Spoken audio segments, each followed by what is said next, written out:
I said some things that upset a few people. I said this fight's going to be as one-sided as a gang. You want to fight me? I apologise for defending myself. If someone burgles your house and you knock them out, are you going to apologise them for knocking them out? No, you're not. You're going to stump on their head just like any normal person would.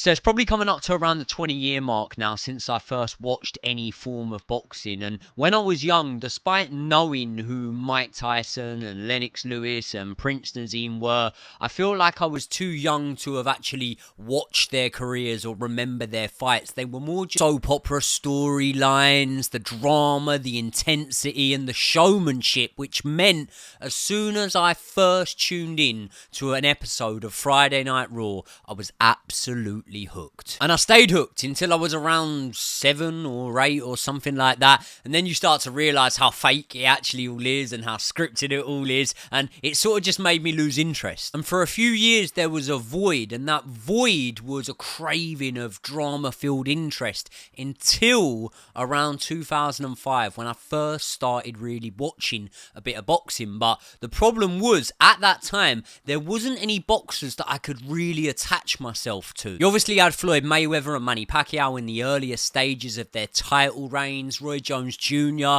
James Toney, Bernard Hopkins still knocking about, but they were all fighting in America way past the sort of time that I would be in bed. And you got to remember at this time as well, not every household had a computer, and if it did have a computer, it was usually your dad's, and you'd struggle to even get on it, and YouTube hadn't even taken off. So unless you were watching the fights live, it was very hard to be able to study and observe these fighters. And in the UK, you had the likes of Ricky Hatton, Joe Calzaghe, a young Amir Khan coming through, and I would watch all of these guys, and as their careers progressed and they started boxing over in America, I would even stay up through the night to watch a lot of these guys. But as much as I did like to watch them, I was quite casual about it, I would watch it, I would like it, but I wasn't that invested in it. And that was until this man came along, because the second I laid eyes on David Haye, heard him talk, and more importantly saw him fight, I was absolutely obsessed with him. He instantly became my favourite fighter, and at this time it is around 2007, so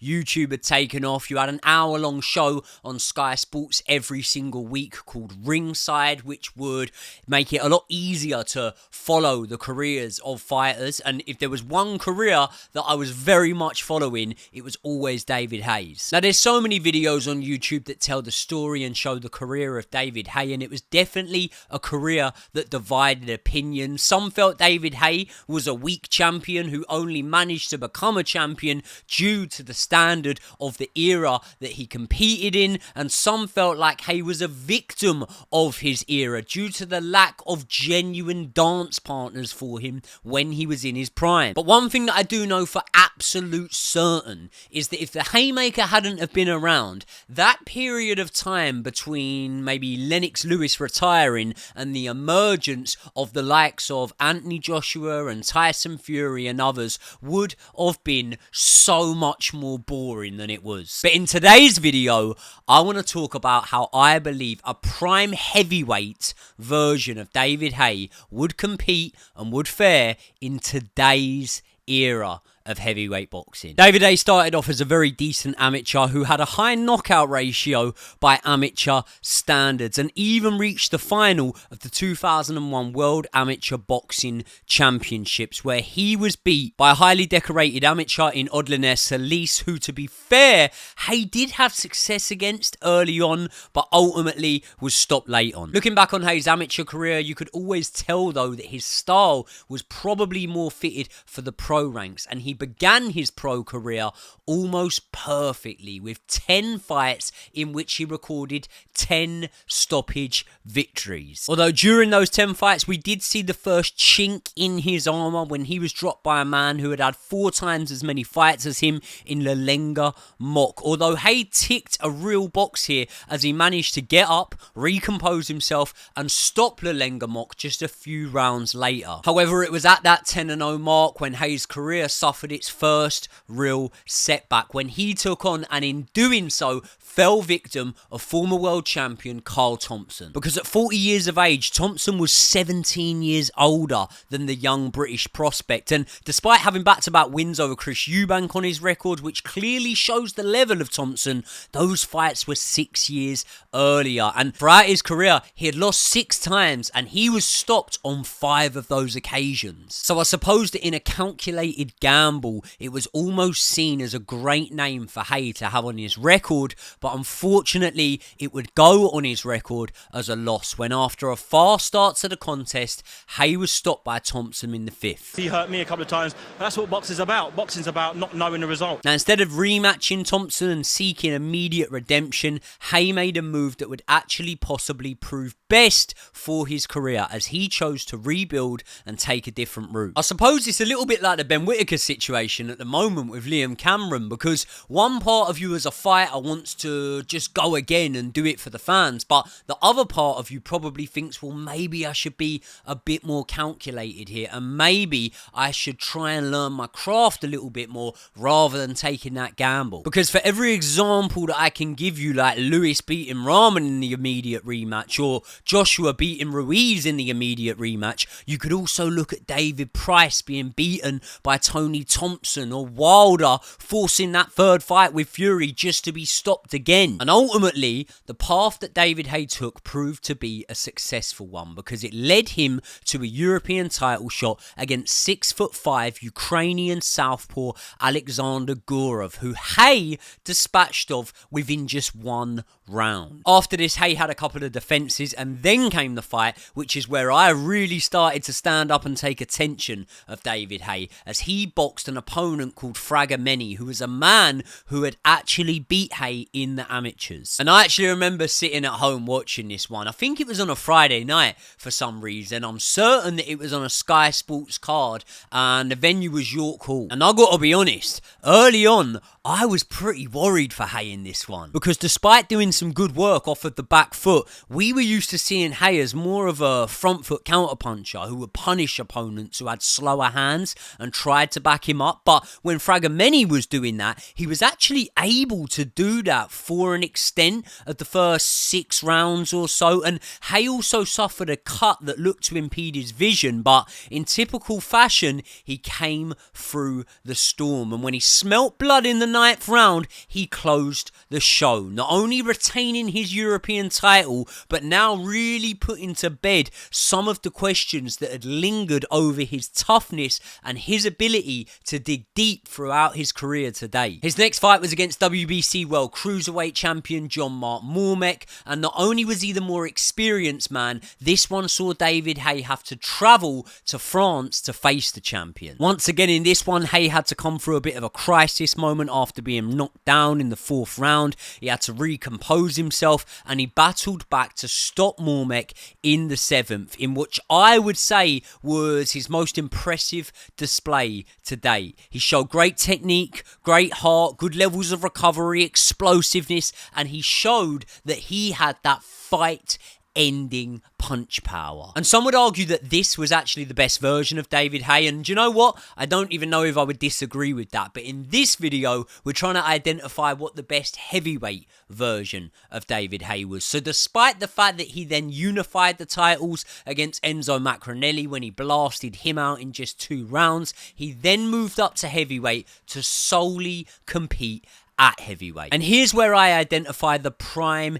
heavyweight version of David Haye, which I would say was the version of him that fought Nikolai Valuev, John Ruiz, and then Audley Harrison. And I'll beat you to it before you say it, not because of the performances, because let's be honest, none of those guys were very good, were they? I mean, Audley fucking Harrison showed up and didn't even throw a punch, did he? But I'm more just talking about the ability of David Haye, that quick, sharp shooting version of David Haye that fought John Ruiz was probably athletically the best version of him I've seen at heavyweight. A mixture of quick hands and good feet, timing and distance, and decent defense, which, let's be honest, was even shown in the most disappointing display of his career, I'd say, against Vladimir Klitschko. Now, Haye was beaten comfortably by Vlad, but let's be honest, the tale of that fight was more about Klitschko's ability to navigate any threat from Haye rather than fighting back against it and coming out on top, because Haye was just not quick enough to catch Vlad in that one, but also didn't leave the ring being caught clean and often himself. It was a boring fight, basically, that rightly so was awarded very widely on the scorecards to Vladimir Klitschko, but it more came down to Haye's inability to be able to actually do anything effective that we felt that he was going to be able to do. Vladimir's range, point scoring shots, and the odd right hand combined with his superior footwork won him the fight, and the controversy really came after that when Haye took his boot off in the ring and got his broken toe out in an attempt to explain his lack of performance. Now, this was obviously a disaster of a PR move, and as you could expect, the English media and the press in general jumped straight on this one, labelling David Haye an excuse maker and calling him the toe breaker instead of the haymaker. And believe me, if it was me, I'd have just kept quiet. Ironically, at the same time though, a broken toe for a fighter with the style of David Haye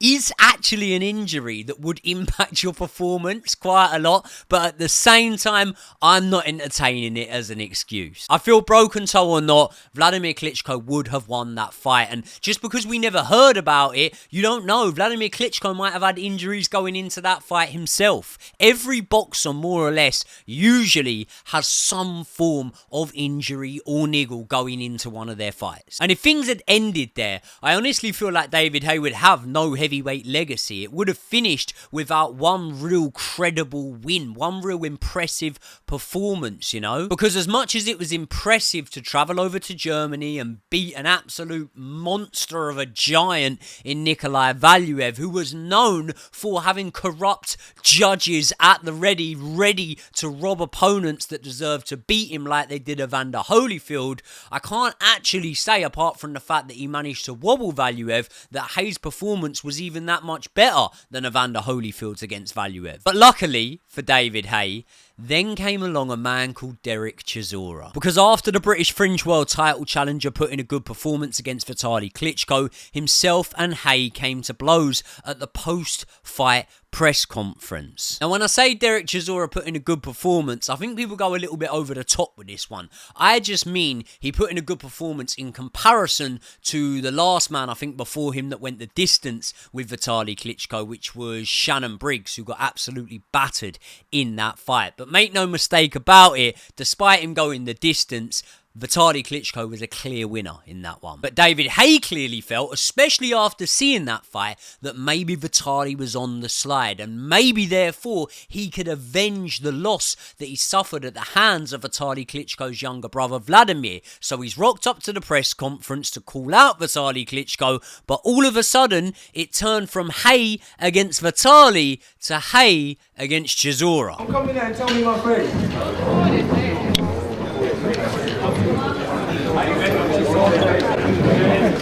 You want to fight me? Now, I've got to give it to David Haye, and you could say, hold on, it's bang out of order. You have just hit a man who's just done a 12-round world title fight. But at the same time, for me, Haye was well within his rights to chin Derek Chisora there. I'm not trying to sound like a hard nut here, believe me, I'm honestly not, but I'm of the opinion that you hit first and ask questions later. And what I mean by that is, if someone confronts you, if someone comes towards you in an aggressive manner and your gut instinct tells you that they are about to lay hands on you, you throw hands before they throw hands. Which is what Haye did, cracking Chisora as he started to lean his head towards him. But listen, it divided opinion, it sent the internet and the newspapers into meltdown, German police got involved, as did the British Boxing Board of Control, and therefore there was really only one punishment for these two, wasn't there? Fuck the naysayers, get these two in a boxing ring and let them smash the fuck out of each other. To be fair, the British Boxing Board of Control did take away Derek Chisora's licence. David Haye at the time was apparently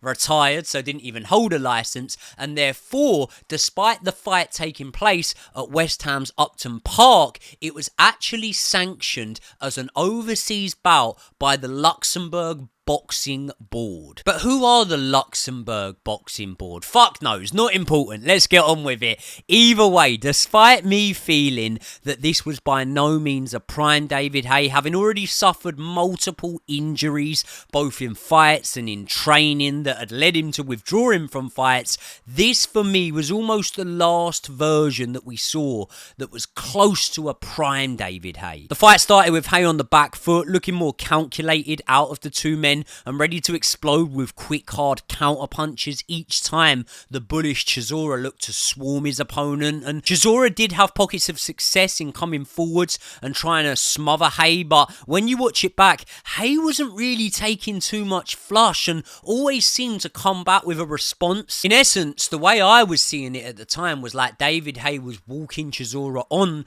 to heavy counters, almost like the way that he boxed John Mark Mormet. The speed and timing weighed heavily in Haye's favour, and he managed to navigate Del Boy's roughhouse tactics perfectly, dropping and stopping his bitter rival in the 5th round. And in doing so, David Haye managed to do something that no man before him had been able to do, which was knock out Derek Chisora. Del Boy had been outboxed by Tyson Fury, robbed of a win in my opinion by Robert Helenius, and took all of Vitaly Klitschko's best shots and kept coming forward. But the Haymaker went to war with him, and in doing so, did something that we wouldn't see again for another 19 fights after that, which was knock him out. And to date now, 12 years later, it's only Dillian Whyte in their rematch that has been able to do that to Derek Chisora, who has taken some of the best shots from some of the best men in the current heavyweight era and come through all of those fights,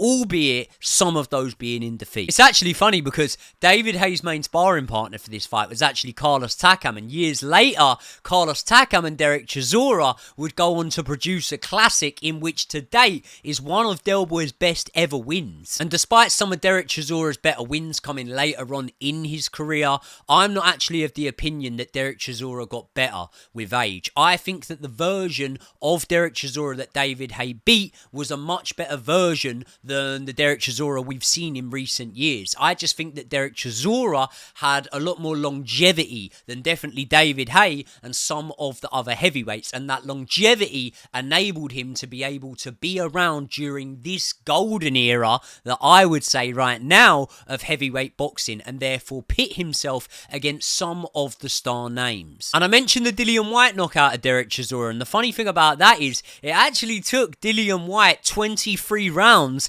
to have Derek Chisora off his feet and knocked out, because they fought twice, the first of which being a split decision, and the second time round, many people including the judges had Derek Chisora up on the scorecards when Dillian Whyte knocked him out in the 11th round. So 23 rounds for Dillian Whyte to knock out an older version of Derek Chisora, as opposed to just 5 rounds for David Haye to do it. And the point I'm trying to make here is that gives me enough data to believe that David Haye would have definitely been able to compete at the top of this current heavyweight era. And despite the fact that he wasn't able to accept it himself, this for me really was the end of David Haye. He did try to continue with his career, scheduling in fights with Manuel Char that he had to pull out from injury with. He had the 2 fights with Tyson Fury that he had to pull out of, both of them. One of those pullouts coming just 1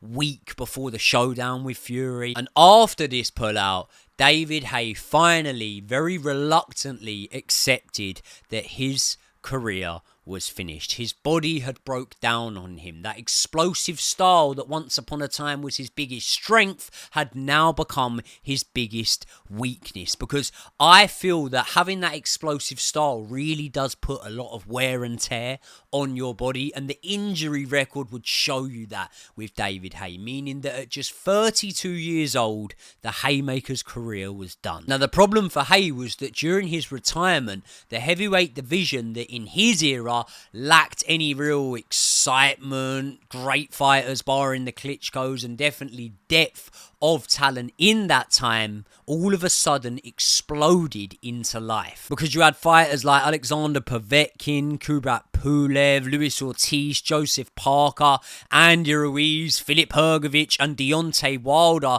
all bringing genuine excitement to the division, along with Klitschko still performing at the highest level. And on the British scene, you still had Chisora fighting regularly, you had David Price, Joe Joyce, Dillian White, and most notably Anthony Joshua and Tyson Fury. And all of a sudden, you guessed it, that amount of depth and therefore big fights and big paydays was enough to tempt the Haymaker out of retirement. Now, I'm not going to cover the final stage of his career too much, as it was only 4 fights, 2 of which were gimmies, and then he would be brutally beaten into retirement during his rematch loss to Tony Bellew, where he suffered multiple knockdowns after being stopped on his feet. That was a rematch that took place after Haye had ruptured his Achilles tendon in the 6th round during their first fight, and he literally fought on 1 foot for 5 more rounds after sustaining that injury against Tony Bellew. And you know what? Despite being somewhat battered to an extent in that rematch against Tony Bellew,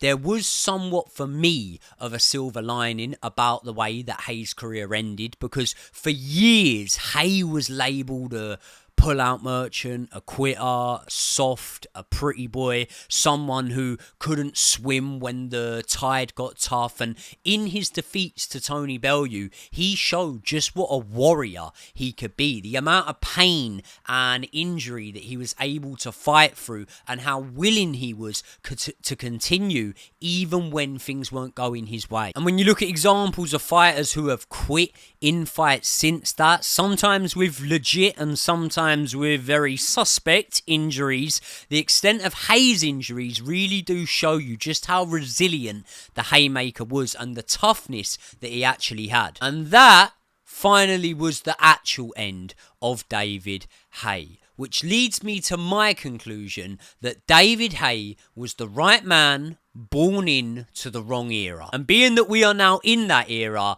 I want to discuss how I think that David Haye would do against today's heavyweights. And as much as I'm sure that this will drive debate and definitely rattle quite a few of you, I've got to be honest, I think that an injury-free prime heavyweight version of David Haye would probably be a top 5 guy in today's era. And as we're learning since Turki Al-Sheikh and Riyadh season has come into boxing, heavyweight fighters will swap both wins and losses, and one man beating another does not rule the loser out of the chance of beating a former conqueror of the winner. I mean, take Joseph Parker, for example. He was knocked out by Joe Joyce and then beat Zhilei Zhang, who had handed back-to-back stoppage defeats to Joe Joyce. The point I'm making is anyone can beat anyone, really, and there's definitely men in today's heavyweight era that would beat David Haye, but I don't believe there's as many as you think there is. So let's throw some names out there, and let's start off with Andy Ruiz Jr. This would be a really interesting one for me, as despite being dropped a few times in his career, he has always shown the ability to take a great shot. He has very slow feet, but he puts his hands together so fast, and albeit less powerful, some would say even faster with those combinations than David Haye. Although one very important punch that Haye would have and would be superior to Ruiz with would be the straight jab. And I think that that would be the one where you could see Haye box strategic and really go for a point-style victory against the Mexican, shooting and landing but never standing, which could see him through that one. Now, Joseph Parker would be a bit more of a 50-50, but I do believe that Parker would be somewhat gun-shy of the power of David Haye, and therefore I could see him opting for more of a boxing match with Haye, and I'd find it really hard to pick a winner out of that one. I think I would lean towards a prime David Haye, despite the fact that Parker has both quick hands and quick feet. I just think that in that fight, both men are probably going to get hurt at some point, and David Haye is the harder puncher out of the two and the better finisher for me out of the two. I think a prime Alexander Povetkin would have been a hard fight for David Haye, but I do think it would have been a fight he would have just about got through with the superior footwork and boxing technique, and I would even say heavier hands than Povetkin. As for this version of Daniel Dubois, that's a really hard one for me, because Dubois would find a home for those jabs, and if he started like he did against AJ, you would fancy him against David Haye, no doubt. But if Haye found it as easy to land that right hand as Hrgović did, then I'm not sure. I think maybe you could see Haye via an early stoppage in that one. I can feel you lot going nuts at me right now, but I'm just giving my honest truth. I'm saying Dubois against Haye is a complete 50-50. Usyk, I think, would beat David Haye. If I'm honest, I think that he'd be too much for him. Like we saw against Klitschko, it would be a battle with the feet, and that would be a battle that I think Usyk would win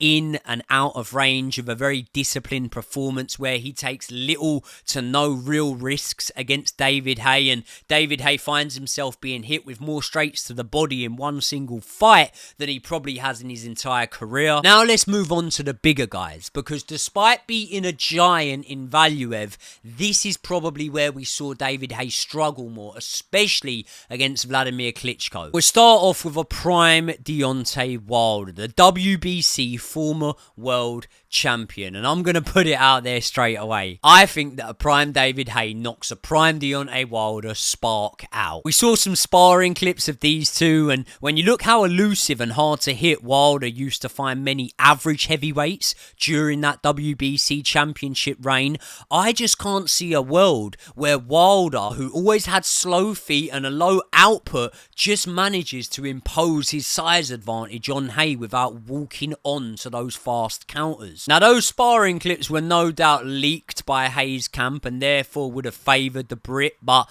I think Wilder would have seen himself clipped while trying to pin David Haye and knocked out in similar fashion to the way that Derek Chisora was. Now, those sparring clips came from a camp that also involved Filip Hrgović as a sparring partner. He was actually the man that cut David Haye's eye, which forced the withdrawal from the Tyson Fury fight. And this might surprise a few of you here, but I've got to be honest. This is one that I could see David Haye losing. Now, you lot might think I'm mad after seeing what Dubois did to Hrgović, but Hrgović has at least 3 inches height advantage on David Haye, a 5-inch reach advantage, and despite having slower feet, I do think that he could put in the closest performance to what we saw Vladimir Klitschko do against David Haye. Plus, even if David Haye was able to close the range better than he did against Klitschko against Hrgović, we've already seen from Hrgovic's performance against Daniel Dubois and against Zhilei Zhang that the man has got an absolutely granite chin. So I actually think my gut instinct tells me that I'd lean towards Hrgović in that one, but not so much because I think Hrgović is amazing. It's just a case of styles making fights, rather than it being like, oh, well, he's just too big. Because I tell you who is big. Zhilei Zhang. He's a southpaw. He's a harder puncher, I would say, than Filip Hrgović, and he's a man that I think that David Haye could be. Now, I'm not saying this with a massive amount of confidence, but much like I initially predicted that Joseph Parker would be able to beat Zhilei Zhang, I think that David Haye could formulate a game plan, stay disciplined, and win a points decision against Zhilei Zhang. I'm not denying there'd be a huge possibility that Zhilei Zhang does catch David Haye and takes him out, as he did Joe Joyce, but I'd also have to say that Zhang's fitness has been called into question so many times, and although although I'm going on prime for prime versions, even a prime Zhang, which maybe was in the amateurs, he's never shown himself to have great levels of cardio. He's on a hot run of form at the moment, but let's remember, if Zhang doesn't get you out of there, he can be beat, especially against smaller opponents like Joseph Parker or like Jerry Forrest, who he drew with. Zhang struggles to land those power shots on smaller men. But now let's move on to the ones that you really want to hear about, and I'll start off with Anthony Joshua. And it's actually really hard to determine what a prime version of Anthony Joshua is, because the AJ that used to let his hands go all the time wasn't an AJ that was fighting at the highest of levels. And when he eventually moved up to a higher level, fighting a 41-year-old Vladimir Klitschko, you saw that when he let those hands fly, he became a lot more vulnerable to be hit. And then you think of how it went for AJ when he boxed Andy Ruiz, a smaller man, again, with fast hands, and despite dropping Ruiz, ultimately, that one didn't go too well for him. So I think that this, stylistically, is one of the fights that I'm the most confident to say that David Haye wins, and he wins it by knockout. I think that David Haye probably times Anthony Joshua with a counter right hand, and when he does so, he finishes him. Because AJ often takes a while to recover after being hurt, and David Haye just doesn't give you that time. When Haye smells blood, he normally gets you out of there. Now, the most fascinating one here is David Haye against Tyson Fury. And how unlucky are we, man? We nearly got to see this fight twice. Fury has struggled against smaller guys in the past. He can be dropped, and without the experience that he acquired against Klitschko and Wilder, then maybe the version of Fury who was supposed to fight Haye may have lost. But I'm also not sure, because that version of Haye had already pulled out of so many fights with so many injuries that maybe the version of Fury that was going to get in there on that night would have just schooled David Haye. But if we're talking about prime Haye against prime Fury, which I would say is a mixture maybe of the Tyson Fury that beat Vladimir Klitschko and fought Deontay Wilder in the first fight, and then the second fight, then I would say I would probably pick Tyson Fury to win that fight. But I think he would have to get off the canvas to do so. See, Fury has quick enough feet and long enough arms to just point score on Haye consistently with those flicky jabs, elusive movements. I would be shocked if Fury came out Wilder 2 style and tried to walk David Haye down. I think that he would box him like he did against Vlad, both twitching and feinting. And when you look at Fury in the second fight with Chisora, despite a prime David Haye being way, way better than that, I could see large periods of the fight going in that way. But I do believe that at some point in the fight, Tyson Fury would have a real bit of success. In doing so, would lose his discipline, lose his concentration, and get clipped by David Haye. So I think that David Haye gets him to the canvas, but unlike in other fights, David Haye's natural ability to be able to finish off his opponents is just not enough in this hypothetical fight in my mind. And Tyson Fury's powers of recovery, remember,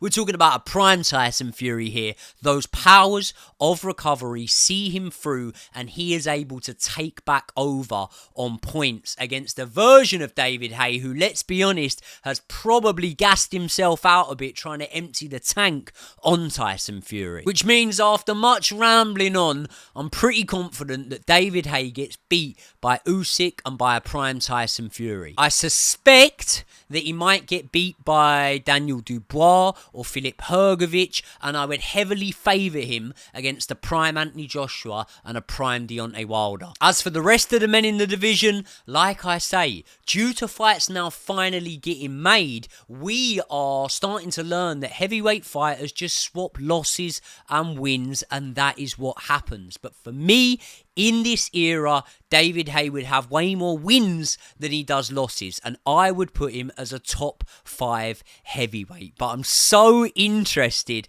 after speaking about all of this to see your guys' opinions, because there'll be a lot of hate around it and a lot of people will say that I'm absolutely off my nut. But for me, I just look stylistically at a prime David Haye and can't help but feel that he would be right up there. But let me know your thoughts in the comment section below. If you made it to the end of the video, please do subscribe to the channel if you're not already. Smash the like button, and I will see you all in the next one.